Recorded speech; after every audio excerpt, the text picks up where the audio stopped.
నమస్కారం. Eklavya IAS academy సమర్పించు వెండితెర వేల్పులు పవర్డ్ బై ఎస్ఎల్జీ హాస్పిటల్స్ కి స్వాగతం.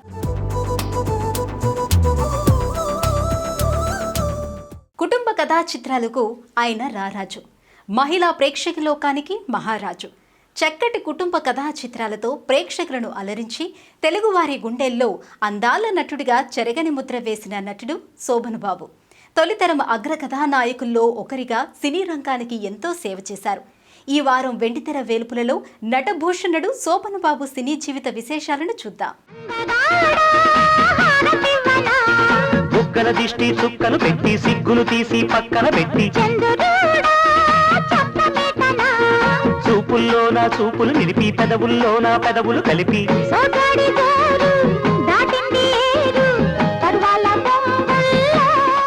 అశేష మహిళల్లో విశేషమైన ఫాలోయింగ్ ఉన్న శోభన్ బాబు అసలు పేరు ఉప్పు శోభనాచలపతిరావు.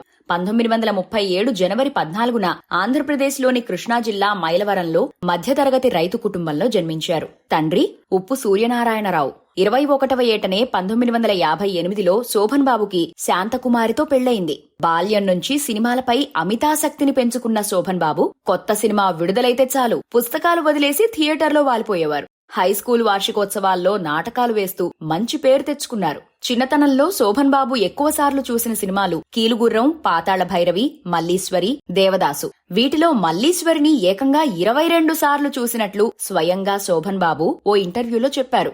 విజయవాడలో ఇంటర్మీడియట్ చదివి గుంటూరు ఆంధ్ర క్రిస్టియన్ కళాశాలలో బీఎస్సీ డిగ్రీ పూర్తి చేశారు. అక్కడ పునర్జన్మ వంటి నాటకాల్లో ప్రధాన పాత్రలు పోషించి అనతి కాలంలోనే మంచి నటుడిగా గుర్తింపు తెచ్చుకున్నారు. అలీగఢ్ ముస్లిం విశ్వవిద్యాలయంలో ఇంజనీరింగ్ చదివేందుకు తండ్రి ఏర్పాట్లు చేసిన న్యాయశాస్త్రం చదవాలని నిర్ణయించుకుని మద్రాసు బయలుదేరారు. కోడంబాక్కం లిబర్టీకి దగ్గర్లో ఇల్లు తీసుకుని కాపురం పెట్టారు.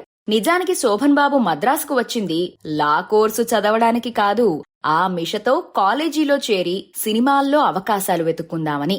రోజూ 10 కిలోమీటర్లు సైకిల్ తొక్కుకుంటూ కాలేజీకి వెళ్లి 4-5 గంటలు క్లాసులు వినేవారు. భోజనం వేళకి ఇంటికి వచ్చిన తర్వాత కనబడిన నిర్మాతను, దర్శకుణ్ణి కలిసి ఫోటోలిచ్చి సినిమాల్లో నటించే అవకాశాలిమ్మని అడుగుతూ కాలం గడిపేవారు. సిన్ని ఓ సిన్ని ఓ సన్నజాజుల సిన్ని ఓ వన్నెగాజుల సిన్ని ఉరుమని నువ్వు వెళ్ళిపోతే తూరుపు దిక్కు ఆపేస్తుంది. ఊరి ఊరిని చూశావంటే ఉత్తర దిక్కు ఊపేస్తుంది. జింజిరి జింజిరి జింజిరి జింజిరి గడియారం 12 అయింది. కుక్కురుకు కుక్కురుకు తెల్లారిపోతానంటోంది. మానండి అల్లరి మాటొకటుంది మరి, శ్రీవారికి శ్రీమతి ఇస్తుందో బహుమతి. ఇంటికి కాలేజీకి దూరం ఎక్కువై తిరగటం కష్టమైపోవడంతో స్టూడియోలకు దగ్గరగా ఉండే కోడంబాక్కం వద్దకు మకాం మార్చారు. శోభన్ బాబుకు సినిమాల్లో చేరడం మీద శ్రద్ధ ఉందని తండ్రికి చూచాయగా తెలియడంతో గట్టిగా ప్రయత్నించమని ప్రోత్సహించారు. 1959లో పొన్నలూరు బ్రదర్స్ సంస్థ శ్రీకృష్ణ మూవీటోన్ స్టూడియోలో దైవబలం సినిమా నిర్మిస్తోంది. ఆ సంస్థ అధినేత వసంత్ కుమార్ రెడ్డిని శోభన్ బాబు కలిసి ఫోటోలిచ్చారు. ఆయన పరీక్షగా చూసి నీలో మంచి నటుడున్నాడు, సినిమాలకు పనికొస్తావు అంటూ మేకప్ టెస్ట్ చేయించారు. అందులో గంధర్వ కుమారుడి వేషమిచ్చారు. ఆ సినిమాతోనే ఉప్పు శోభనాచలపతిరావు శోభన్ బాబుగా అవతారమెత్తారు. ఎన్టీఆర్ హీరోగా నటించిన ఆ సినిమాలో 3 రోజుల షూటింగ్ తో చిన్న పాత్ర పోషించినందుకు శోభన్ బాబుకు 200 రూపాయల పారితోషికం లభించింది. డబ్బు కన్నా తన ఆరాధ్య దైవం ఎన్టీఆర్ తో కలిసి నటించడం ఆయనకు ఎంతో సంతృప్తినిచ్చింది. మర్యాదగా విడిచిపెట్టు. తప్పు చేసిన వాళ్ళ శిక్ష అనుభవించి తీరాలి. తప్పు? ఏం తప్పు చేసింది? అనుమతి లేకుండా దివ్య పుష్పాన్ని కోయడం. ఓహోహోహో, మహా పెద్ద అపరాధమే జరిగింది. నీ వేషాలు కట్టిపెట్టి మర్యాదగా విడిచిపెడతావా, లేకపోతే కట్టికి బలవుతావా? అంత సూర్యుడమే. కాసుకో.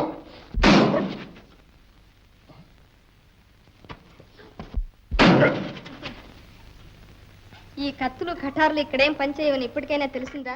దైవబలం సినిమా ఆశించినంత గొప్పగా ఆడలేదు. నిజానికి వసంత్ కుమార్ రెడ్డి శోభన్ బాబును హీరోగా పెట్టి కనకమేడల రచించిన మహామాయ నవలను సినిమాగా తీద్దామనుకున్నారు.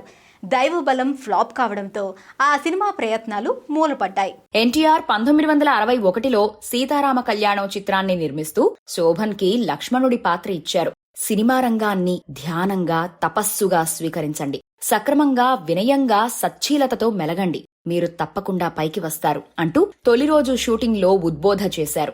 ఆ సలహా శోభన్ మీద తీవ్రమైన ప్రభావాన్ని చూపింది, క్రమశిక్షణ అలవాటు చేసింది. శోభన్ ప్రవర్తన నచ్చిన ఎన్టీఆర్ తర్వాత భీష్మ సినిమాలో అర్జునుడి వేషం ఇప్పించారు. ఆ తరువాత కొన్ని ఆఫర్లు వచ్చినా షూటింగ్ మొదలై ఆగిపోయేవి. సీతారాముల కళ్యాణం చూసిన వారిది వైభోగం, కళ్యాణ రాముని రూపం కాంచిన వారిది కైవల్యం. ఆది లక్ష్మియే సీతమ్మ, ఆది పురుషుడే రామయ్య, ఆది దంపతుల అభినవ పరిణయ మమోఘము అనుపమము. సీతారాముల కళ్యాణం చూసిన వారిది వైభోగం. ఎర్రన్ని దోసిట తెల్లన్ని ముత్యాలు సీత తలబ్రాలకై తీసింది. తీసిన ముత్యాలు దోసిలి రంగుతో ఇంపుగా కెంపులై తోచాయి. కెంపులనుకున్నది రామయ్య మైతాయ సోకగా నీలమ్ములైనాయి. నిర్మాత పుండరీకాక్షయ్య మహామంత్రి తిమ్మరుసు చిత్రంలో తిమ్మరుసు కుమారుడు గోవిందరాయలు పాత్రను శోభన్ బాబుకు ఇచ్చారు. ఎన్టీఆర్ కూడా లవకుశ చిత్రంలో శత్రుఘ్నుడి పాత్రను ఇప్పించారు. 1963లో అన్నపూర్ణ సంస్థ నిర్మిస్తున్న చదువుకున్న అమ్మాయిలు చిత్రంలో అక్కినేనితో పాటు శోభన్ బాబుకు రెండవ హీరోగా పోలీస్ అధికారి పాత్రనిచ్చి ప్రోత్సహించారు. అలా సావిత్రితో తొలిసారి నటించే అవకాశం శోభన్ కు లభించింది. అలాగే ఇరుగు పొరుగు చిత్రంలో అతిథి పాత్ర లభించింది. చిన్న చిన్న పాత్రలు పోషిస్తూ ఆర్థికంగా శోభన్ బాబు కష్టాలు అనుభవించారు. ఆ పరిస్థితుల్లో కమలాకర కామేశ్వరరావు నర్తనశాలలో అభిమన్యుడి పాత్రకు శోభన్ను ఎంపిక చేశారు. ఈ 3 సినిమాల ఆదరణతో 1965లో సుమంగళి సినిమాలో ఏవేవో చిలిపి తలుపులురుకుతున్నవి అనే పాటలో జయంతితో నటించే అవకాశం దక్కింది. ఏవేవో చిలిపి తలపులురుకుతున్నవి, అవి ఎలా ఎలా చెప్పాలో తెలియకున్నది. నిర్మాతలు సుందర్లాల్ నెహ్తా, డూండీలు భారీ బడ్జెట్ తో వీరాభిమన్యు చిత్రాన్ని ప్రారంభిస్తూ అభిమన్యుని పాత్రకు హరనాథ్, రామకృష్ణలను కాదనుకుని శోభన్ బాబుని ఎంపిక చేశారు. ఇందులో దర్శకుడు వి మధుసూదన్ రావు ప్రమేయం, ఎన్టీఆర్ ప్రోద్బలం కూడా ఉంది. హీరో పాత్ర కావడంతో పెద్ద పెద్ద డైలాగులు శోభన్ బాబుతో చెప్పించారు దర్శకుడు. వీరాభిమన్యు చిత్రం 1965 ఆగస్టు 12న విడుదలై అఖండ విజయం సాధించింది. శోభన్ బాబుకు మంచి పేరొచ్చింది. కానీ పౌరాణిక చిత్రాలకు ఆదరణ తక్కువ కావడంతో నిర్మాతలు ఆ జోలికి పోవడం తగ్గించేశారు. ఎవరి కోసం ఈ మందహాసం ఒక పరి వివరించవే, సొగసరి ఒక పరి వివరించవే. చెలిమి కోసం చెలి మందహాసం ఏమని వివరింతును, గడు సరి ఏమని వివరింతును.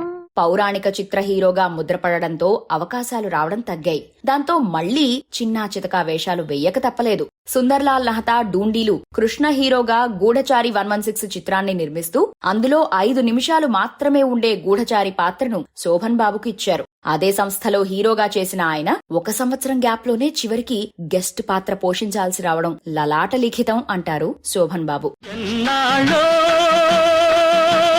వేచిన ఉదయం ఈనాడే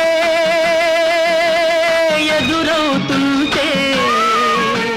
చిన్న సంస్థల్లో చిన్న పాత్రలు వేయరాదని పెద్ద బ్యానర్లలో గెస్ట్ పాత్ర పోషించినా మంచిదే అనే అభిప్రాయానికి వచ్చిన శోభన్ కొన్ని పాత్రలు తిరస్కరించారు. సురేష్ సంస్థ ద్వారా రామానాయుడు నిర్మించిన ప్రతిజ్ఞా పాలనలో మాత్రం నారదుడి పాత్రను ఒప్పుకున్నారు. 1966లో ఎస్ భావనారాయణ నిర్మించిన లోగుట్టు పెరుమాళ్లకెరుక చిత్రంలో శోభన్ బాబుకు హీరోగా నటించే అవకాశం వచ్చింది. కేఎస్ఆర్ దాస్ కు అది మొదటి చిత్రం. ఆ సినిమా హిట్ అయ్యుంటే శోభన్ క్రైమ్ చిత్రాల బారిన పడి ఉండేవారు. అందుకే అంతా మన మంచికే అనుకునేవారు ఆయన. అదే సంవత్సరం పొట్టి ప్లీడర్లో శోభన్ బాబుకు పద్మనాభం మంచి పాత్ర ఇచ్చారు. ఆ చిత్రం శతదినోత్సవం చేసుకుంది. ఆ తర్వాత భక్తపోతనలో శ్రీరాముడి వేషం, శ్రీకృష్ణ అవతారంలోనూ నారదుడి వేషం లభించాయి. సతీ అనసూయ చిత్రంలో నారదుడి పాత్ర పోషించమంటే మొహమాటం లేకుండా హీరోకి ఇచ్చే పారితోషికం ఇస్తేనే చేస్తాను అని భీష్మించి పంతం నెరవేర్చుకున్నారు శోభన్ బాబు. ఇది ఆత్మాభిమానానికి పరీక్ష అనేవారు ఆయన. ఆడవే జల కమ్ములాడవే, కలహంసలాగా జలకన్యలాగా కలహంసలాగా జలకన్యలాగా ఆడవే ఆడవే.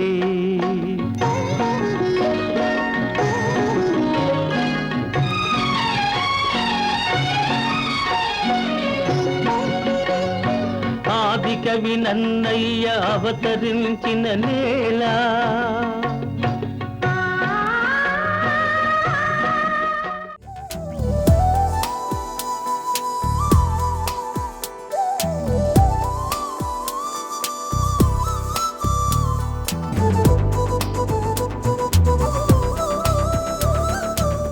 సత్యమే జయం, రక్త సింధూరం, కాంభోజరాజు కథ సినిమాల్లో హీరోగా నటించారు. ఆ చిత్రాలు గొప్పగా ఆడలేదు. అప్పుడే ఎన్టీఆర్ కబురు పెట్టారు. పుణ్యవతి చిత్రంలో ఒక మంచి పాత్రకు సిఫార్సు చేశారనే చల్లని కబురు చెప్పారు. అందులో హీరో ఎన్టీఆర్ కు ఒక పాటే ఉంటే శోభన్ బాబుకు మాత్రం ఇంతేలే నిరుపేదల బ్రతుకులు, పెదవులపైన సంగీతం అనే 2 పాటలు పెట్టారు. ఎన్టీఆర్ ఉదార స్వభావానికి శోభన్ శిరస్సు వంచి నమస్కరించారు. అందుకే చనిపోయేదాకా శోభన్ బాబు ఉదయం ఆఫీసులో అడుగుపెట్టగానే ఎన్టీఆర్ చిత్రపటానికి నివాళులర్పించనిదే ఏ పని మొదలుపెట్టేవారు కాదు. ఎన్టీఆర్ శోభన్ బాబుకి అలా సాయం చేస్తే అక్కినేని మరోలా మేలు చేశారు. అన్నపూర్ణ సొంత సంస్థలో పూలరంగడు చిత్రానికి సహాయ కథానాయకుడిగా వేషం లభించేలా చేశారు. ఆడపడుచు చిత్రంలో చంద్రకళకు అన్నల పాత్రను ఎన్టీఆర్ శోభన్ బాబు చేశారు. విశ్వనాథ దర్శకత్వంలో వచ్చిన లక్ష్మీనివాసం చిత్రంలో రామ్మోహన్ తో పాటు శోభన్ బాబు నటించారు. బాపు దర్శకత్వంలో నిర్మించిన బుద్ధిమంతుడు చిత్రంలో శ్రీకృష్ణుని పాత్ర పోషించినప్పుడు అందులో భక్తుని పాత్రలో ఉన్న అక్కినేని శోభన్ బాబు కాళ్లకు దండం పెట్టే సన్నివేశం ఉంది. ఆ సన్నివేశానికి శోభన్ బాబు ఒప్పుకోలేదు. అంతటి సీనియర్ టాప్ గ్రేడ్ హీరో తన కాళ్లు పట్టుకోవడం అపచారమని భావించారు. అక్కినేని బాపు నచ్చజెప్పిన తర్వాత గాని ఒప్పుకోలేదు. చిత్రీకరణ పూర్తయ్యాక అక్కినేనికి పాదాభివందనం చేసి క్షమాపణ కోరిన సున్నిత హృదయుడు శోభన్ బాబు. విరిసే కన్నులలో వేయి బాసలున్నవిలే, అవి నా గుండెలలో అల్లరి చేస్తున్నవిలే. విరిసే కన్నులలో వేయి బాసలున్నవిలే.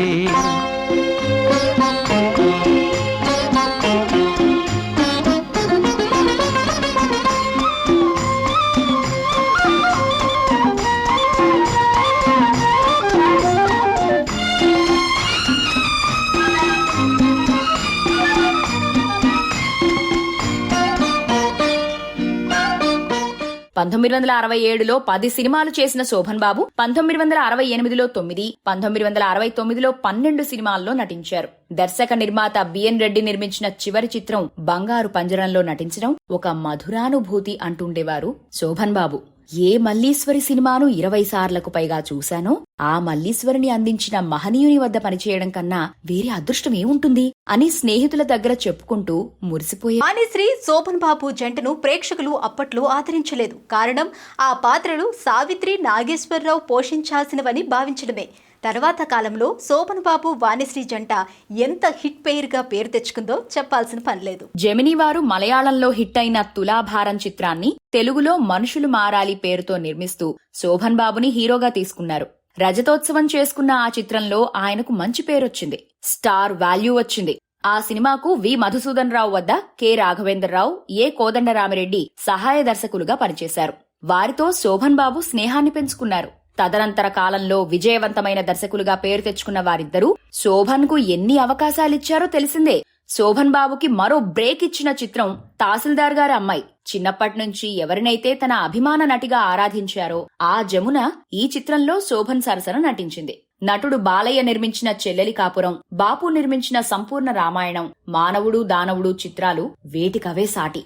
మానవుడు దానవుడులో ఒక పాత్రలో నిస్వార్థంగా సేవ చేసే డాక్టరు, జీవన తరంగాలు, శారద, పుట్టినిల్లు మెట్టినిల్లు, డాక్టర్ బాబు, కన్నవారి కలలు, గంగా మంగ, జీవితం, ఖైదీ బాబాయ్, దేవాలయం, దేవత, కార్తీక దీపం, మల్లెపువ్వు, రాధాకృష్ణ, జేబు దొంగ విజయాలతో శోభన్ వెనక్కు తిరిగి చూసుకోవాల్సిన అవసరం రాలేదు. తర్వాతి కాలంలో శ్రీదేవి, జయప్రద, జయసుధ, సుహాసిని, రాధిక వంటి నటీమణులతో అనేక విజయవంతమైన కుటుంబ కథా చిత్రాల్లో నటించారు. కంటతడి పెట్టించారు.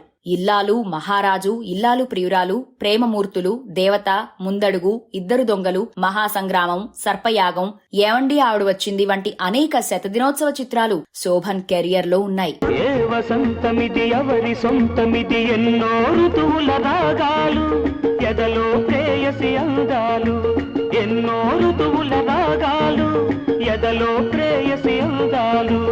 ఏ వసంతమిది ఎవరి సొంతమిది.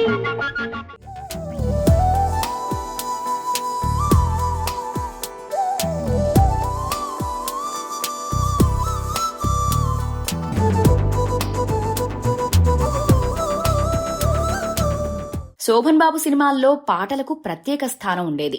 గోరింటాకు, స్వయంవరం, కార్తీక దీపం, దేవత, మహారాజు, ముగ్గురు మొనగాళ్లు, రాజ్ కుమార్, ముగ్గురు మిత్రుల్లో పాటలు సూపర్ హిట్ అయ్యాయి. జానకి కలగనలేదు రాముని సతి కాగలనని ఏనాడు. రాముడు అనుకోలేదు జానకి పతి కాగలనని ఆనాడు. ఆనాడు ఎవరు అనుకోనిది ఈనాడు మనకు నిజమైనది. ఆ రామాయణం మన జీవన పారాయణం. రాముడు అనుకోలేదు జానకి పతి కాగలనని ఆనాడు. శోభన్ బాబు సెకండ్ హీరోగా ఎన్టీఆర్, అక్కినేనితో పలు చిత్రాల్లో నటించారు. కృష్ణంరాజుతో జీవన తరంగాల్లో కలిసి పనిచేశారు. ఇండస్ట్రీలో స్టార్డమ్ వచ్చాక కూడా వీలున్నప్పుడల్లా మల్టీ స్టారర్ మూవీస్ చేశారు. సూపర్ స్టార్ కృష్ణతో ఇద్దరు దొంగలు, ముందడుగు, కృష్ణార్జునులు, మండే గుండెలు, మహాసంగ్రామం వంటి హిట్స్ ఇచ్చారు. రజనీకాంత్తో కలిసి జీవన పోరాటం, చిరంజీవితో మోసగాడు, చండీప్రియ, బాలకృష్ణతో అశ్వమేధం, ఇక మురళీమోహన్, చంద్రమోహన్తో అయితే చాలా చిత్రాల్లో నటించారు. ఆ రోజుల్లో అందగాడికి అసలు రూపం శోభన్ బాబే. మా బాబు శోభన్ బాబులా ఉన్నాడంటూ మగపిల్లల తల్లిదండ్రులు మురిసిపోయేవారు. కళాశాలల్లో స్నేహితుల్లో ఎవరైనా అందంగా కనిపిస్తే శోభన్ బాబు వచ్చాడ్రా అనేవారు. శోభన్ అందానికి అమ్మాయిలు, కుటుంబ కథా చిత్రాలకు మహిళలు పెద్ద ఫ్యాన్ బేస్ గా ఏర్పడ్డారు. నా మాట చిన్నావంటే జీవితమంతా పువ్వుల బాట. విను నా మాట విన్నావంటే జీవితమంతా పువ్వుల బాట.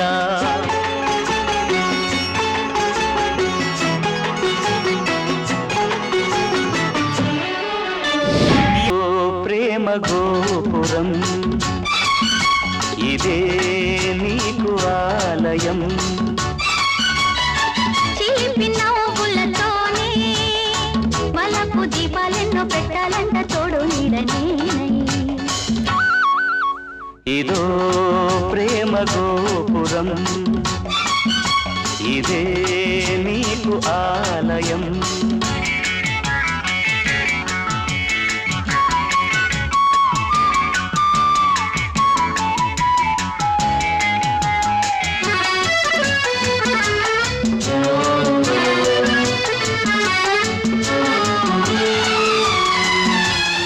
క్రమశిక్షణ కలిగిన జీవితానికి ప్రతీకగా నిలిచిన శోభన్ బాబు 60వ పడిలో పడగానే స్వచ్ఛందంగా నట జీవితానికి స్వస్తి చెప్పారు.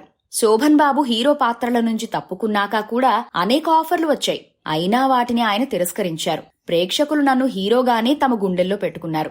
నా కెరియర్ హీరోగానే ముగిసిపోవాలి అనేవారు. నాగార్జున ప్రధాన పాత్రలో రాఘవేంద్రరావు తెరకెక్కిన చిత్రం అన్నమయ్యలో శ్రీ వెంకటేశ్వర స్వామి పాత్రను పోషించమని రాఘవేంద్రరావు కోరినా సున్నితంగా తిరస్కరించారు శోభన్ బాబు. దాంతో ఆ పాత్రకి సుమన్ని ఎంపిక చేశారు. మహేష్ బాబు, త్రివిక్రమ్ కలయికలో వచ్చిన అతడు సినిమాలో నాజర్ పాత్ర శోభన్ బాబు దగ్గరికే వెళ్ళింది. ఆ చిత్ర నిర్మాత మురళీమోహన్ మద్రాసులో శోభన్ బాబు ఇంటికి వెళ్లి మరీ రిక్వెస్ట్ చేశారు. పారితోషికం కింద బ్లాంక్ చెక్ ఇచ్చినా శోభన్ బాబు నవ్వుతూ తిరస్కరించారు. పవన్ కళ్యాణ్ హీరోగా భీమినేని శ్రీనివాసరావు సుస్వాగతం సినిమాలో రఘువరన్ పోషించిన తండ్రి పాత్ర కూడా మొదట శోభన్ బాబు దగ్గరికి వెళ్లిందే. హిందీలో అమితాబ్ బచ్చన్ బ్లాక్ చిత్రాన్ని తెలుగులో శోభన్ బాబుతో రీమేక్ చేయాలనుకున్నారు నిర్మాత ఆర్బి చౌదరి. దానికి నో చెప్పారు శోభన్ బాబు. వార్ధక్య ఛాయలతో క్యారెక్టర్ పాత్రలు చేసేందుకు ఆయన మనసు అంగీకరించలేదు. నటనకు స్వస్తి చెప్పిన తర్వాత తన ఫోటో కూడా బయటకు రానేయకుండా చర్యలు తీసుకున్నారు. అభిమానుల మనసుల్లో హీరో ఇమేజ్ తోనే తెరమరుగయ్యారు.